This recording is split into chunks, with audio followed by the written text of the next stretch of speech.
Welcome to the Ignition News. We love to have you here, but remember to follow us on your favorite podcast platform. Click that like button, that subscribe button, and leave a comment below. It's going to be a great show. Welcome to the Ignition News. Let's get busy with the truth.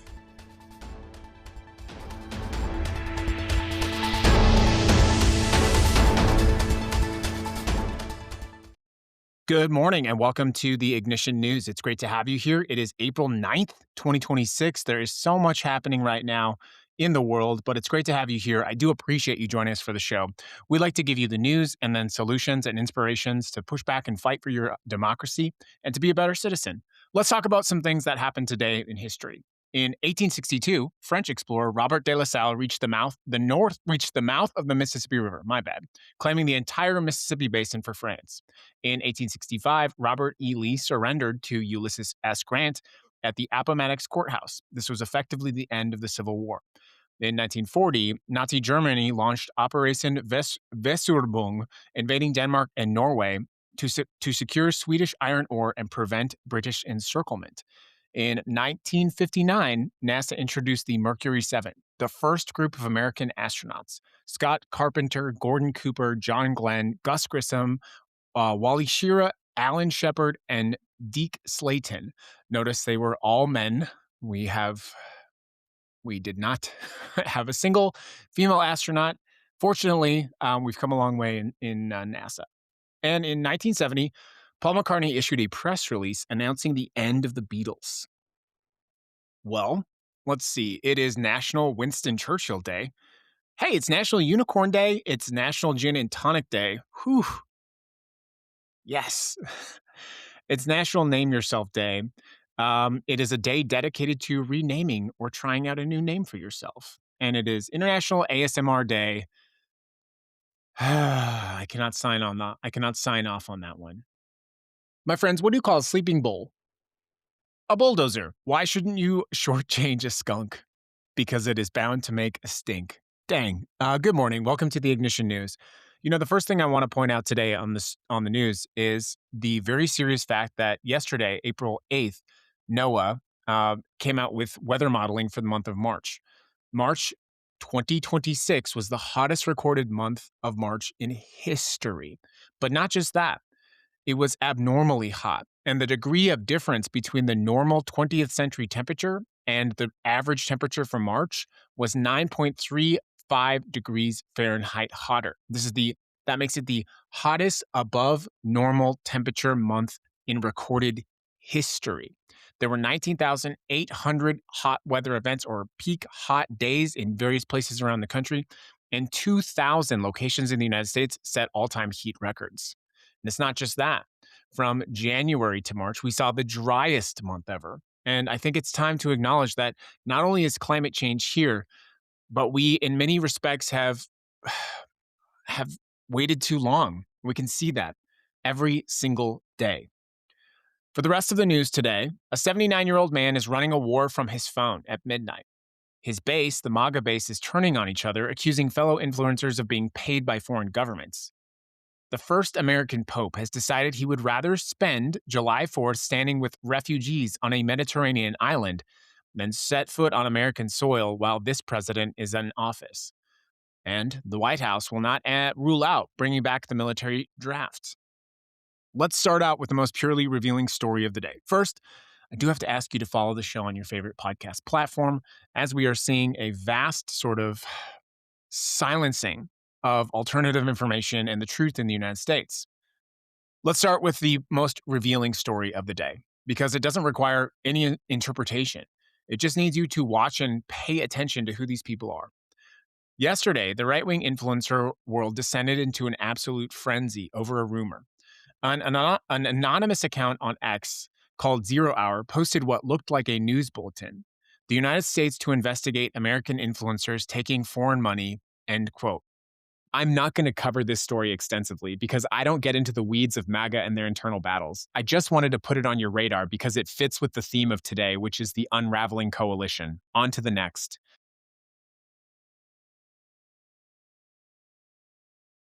Pope Leo XIV is the first American-born pontiff in the history of the Catholic Church. His name before becoming pope was Robert Francis Prevost. He's a Catholic-born Augustinian friar, and he will not be visiting the United States this year, or possibly at all, as long as Donald Trump is president. And the story of why this is actually starts at the Pentagon behind closed doors in January, shortly after the Pope delivered his annual State of the World address. Under Secretary of Defense for Policy, Elbridge Colby summoned Cardinal Christopher Pierre, the Vatican's personal envoy to the United States, to a closed door meeting. What happened in the meeting, according to reporting from the Free Press and confirmed by The Independent, with the Vatican and U.S. officials was wild. Colby told the cardinal that the United States has the military power to do whatever it wants in the world, that the Catholic Church had better take its side, and at some point in the meeting, a U.S. official invoked the Avignon Papacy. For those who need historical reference, the Avignon Papacy was a period in the 14th century when the French monarchy bent the Catholic Church into submission, forced the Pope out of Rome, and controlled Catholic leadership for decades. Some Vatican officials interpret that as a reference as a threat to use military force against the Holy See. The White House called the reporting exaggerated and distorted. The Defense Department said the meeting was, quote, respectful, reasonable, and was respectful and reasonable. And doesn't sound like it. Multiple Vatican officials with direct knowledge of the meeting say otherwise. In the weeks that followed, the Pope did not retreat. He called Trump's threat to wipe out Iranian civilization, quote, truly unacceptable. He said that Jesus does not listen to the prayers of those who wage war, but rejects them. And that was a direct response to Defense Secretary Pete Hegseth framing the Iranian campaign as divinely supported. On Easter Sunday, while Trump was threatening to destroy Iran's power plants and bridges, the Pope called for global peace from the balcony of St. Peter's Basilica. The Vatican has now confirmed that the Pope will not visit the United States in 2026. He rejected an invitation from Trump to attend the 250th anniversary celebration. Instead, on July 4th, the first American Pope in history will visit Lampedusa, a tiny island in the Mediterranean, the place where North African migrants washed ashore by the thousands, desperate and exhausted, trying to reach Europe. No pope has made that choice by accident. Leo is not an impulsive man. One Vatican official put it plainly: the Pope may well never visit the United States under this administration. The most prominent American on the world stage right now, who is not Donald Trump, has chosen migrants over monuments. That is a powerful stance, and it is staging a rhetorical battle between the White House and the Vatican. Something truly astonishing. And I do want to pause quickly because I want to make sure that I am pronouncing that correctly. I've not actually heard that word before. Let me just back up a little bit. The location that the Pope is visiting is called Lampedusa. We're learning this together. It's actually, I had not heard of this place before. It's Italy's southernmost island. It's obviously in the Mediterranean Sea. It's actually closer to North Africa than it is to Sicily. So when we're learning about why the Pope is not visiting the United States, I think we can learn some geography as well. I just thought that would be interesting for you to know. But as we alluded to in the story, this is a place that migrants are ending up because of their quest to find, liberty, a better life. And I think it actually makes it more powerful that the Pope is choosing that. Boy, it's kind of a rough recording day. I'm not going to lie with you. I've had a lot of distractions. So let's get on to the next story. And the next story is actually the president's actions on Truth Social. Just before midnight on Wednesday, the president of the United States posted on Truth Social. This is obviously only one day after he backed down from his own deadline to obliterate Iran. One day after what Iran's Supreme National Security Council called in their own statement an undeniable, historic, and crushing defeat for the United States. Trump's post announced that all U.S. ships, aircraft, and military personnel in and around Iran will remain in place for until what he called a real agreement is reached and fully complied with. Then he warned that if no deal happens, the shooting starts. That was a direct quote. He said any new strikes would be bigger and stronger than anyone has ever seen. This is the man who's been telling the country that we've already won. And by Thursday morning, he had shifted targets to NATO. He posted that NATO allies were disappointing, and he threatened unspecified pressure against countries that do not back this war in Iran. He added an all-caps reminder about Greenland, calling it a poorly run piece of ice. Wow. He's considering removing U.S. troops from NATO members states that decided not to endorse the war. And, well, we add the Pope to that growing list of enemies, I guess you would call it. The Financial Times reported this week that Trump had been privately begging for a ceasefire since as early as March 21st. even as he was publicly threatening to bomb power plants and bridges. Pakistan brokered the deal. Iran is now demanding $1 per barrel of oil passing through the Strait of Hormuz, payable in Bitcoin. The administration says the strait is open, but Iran says otherwise. So you've got the 79-year-old man posting threats at midnight that can contradict his own public claims.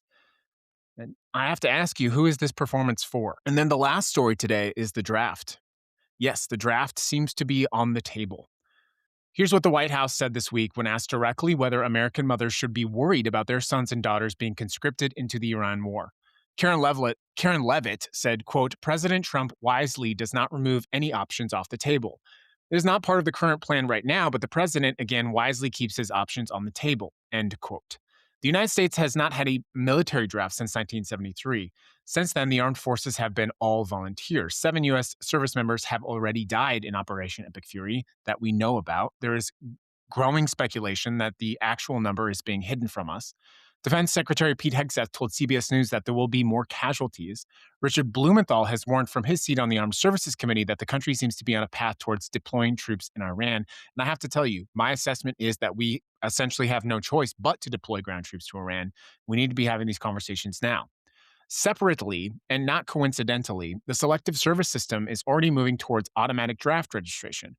Under the authority Congress granted in the fiscal year 2026 Defense Authorization Act, the president signed that, by the way, every male U.S. citizen and immigrant between the ages of 18 and 25 will be automatically registered into the draft pool by December of this year. No lottery has been announced, no draft has been instituted, but the infrastructure is there. Then you have Marjorie Taylor Greene, who was until recently a very reliable Trump supporter, posted that Leavitt should have confirmed there would be no draft, no boots on the ground, because the GOP campaigned on no more foreign wars. She wrote, "Not my son, over my dead body." You do not have to like Marjorie Taylor Greene to recognize that when even she is drawing the line, something has in fact shifted. The coalition that sent Trump back to the White House has included a substantial number of people who believed genuinely that he would bring the troops home rather than put new ones in the field. Of course, the White House is not saying there will be a draft. They are also not saying there will not be a draft. That is a deliberate choice. Keeping the threat of conscription as an available tool is a way of communicating the seriousness of the purpose in Iran. This is also a way of communicating to the American public that this war has no defined end.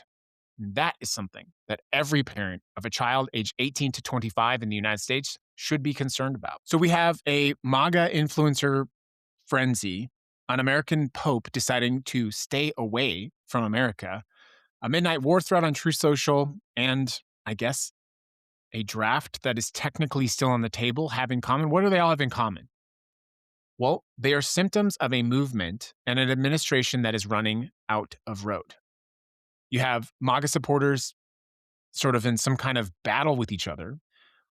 The Pope is choosing to be with migrants instead of coming to the United States of America. These midnight posts are happening because the president can't stop. Backing down from a deadline and then threatening bigger strikes before sunrise is not a sign of strength. It's the behavior of something that does not have an end game. The draft stays on the table because when you start a war without a plan and without congressional authorization, without allied support, and without a clear definition of what victory looks like, you need to be able to say that you are still capable of escalating. And the thread that runs through all of that is accountability, not the kind that comes from a Justice Department that has already scaled back its foreign influence enforcement, the kind that comes from a movement collapsing under the weight of its own contradictions, the kind that comes from a pope who reads the news, refuses an invitation, and books a flight to a refugee island instead. History is watching, and so are we. This is the Ignition News for April 9th, 2026. I know that it can be tough to listen to news like this and think that there is anything positive to look forward to. But I look forward to seeing you, talking to you each day, and providing you a path forward. I think that when we look at someone like Marjorie Taylor Greene, we have to recognize the contradictions of this woman. I do not support or endorse Marjorie Taylor Greene, but I do recognize a mother who is saying, my son will not go to war for this. And I think there's something about more and more American citizens, regardless of your political party, saying something similar. I have a son who's 14. This war could well last years and years and years. I can't imagine the idea of sending him to a military conflict, especially this one. Not my son. This is the Ignition News. It's April 9th, 2026.